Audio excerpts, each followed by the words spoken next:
First thing I'm going to do is just finely chop up your garlic cloves and your 1 shallot.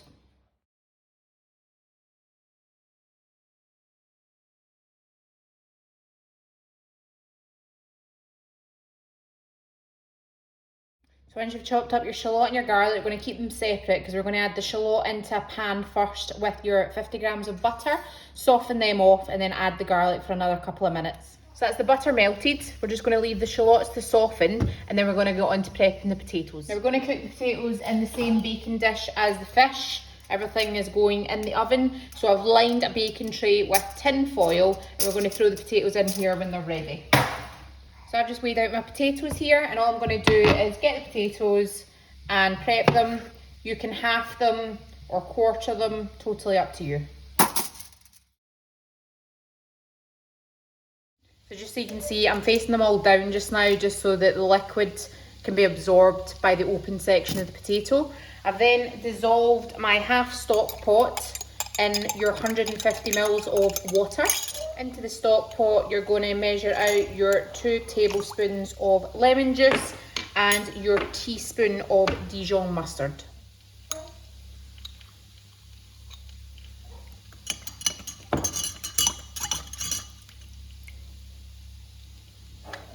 Once your shallots have softened, add in your garlic and cook for a further 2 minutes.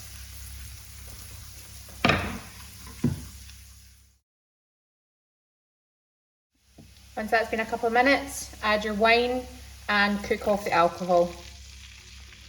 So ramp up the heat if you want to do that quicker. We're just wanting the liquid to reduce by about half.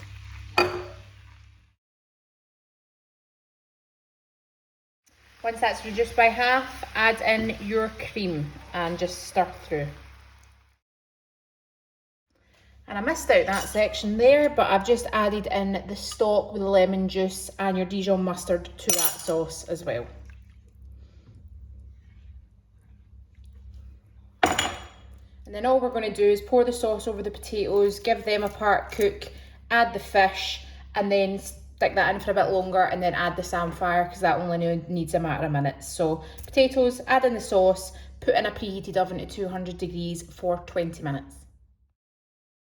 Now I will mention the reason I'm doing this and I'm cooking potatoes in this is we've got quite a lot of salty elements going on. Samphire's quite salty, stock's salty, I've got salt in the butter. If you're not going to cook your potatoes in the sauce, I'd maybe try to rebalance it by potentially moving some of the salty elements. Don't use samphire, use unsalted butter, that sort of thing. Now, fish room temperature, it's going to be better for when we add it into the baking dish, and all I want you to do is just add some cracked black pepper.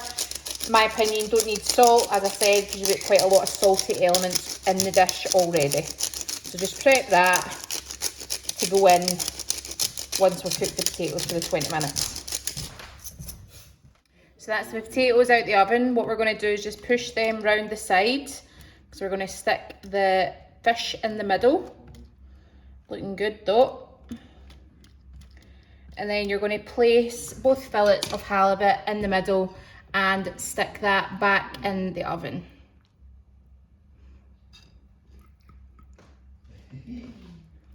There we go. Now this halibut's quite thick, so it's going to be dependent on the thickness of your fish, how long you cook it for. So I'm going to put this in for 12-13 minutes, take it out before adding the samphire in as well. So prep your samphire before adding it in. I just want you to give it a wee rinse, and any kind of bigger clumps you can break up into smaller bits. But that's all we're going to do, and then just add it in. That is the dish after 13 minutes, and then all I'm going to do is just spread the samphire all the way around and put it back in for another 3 minutes approximately.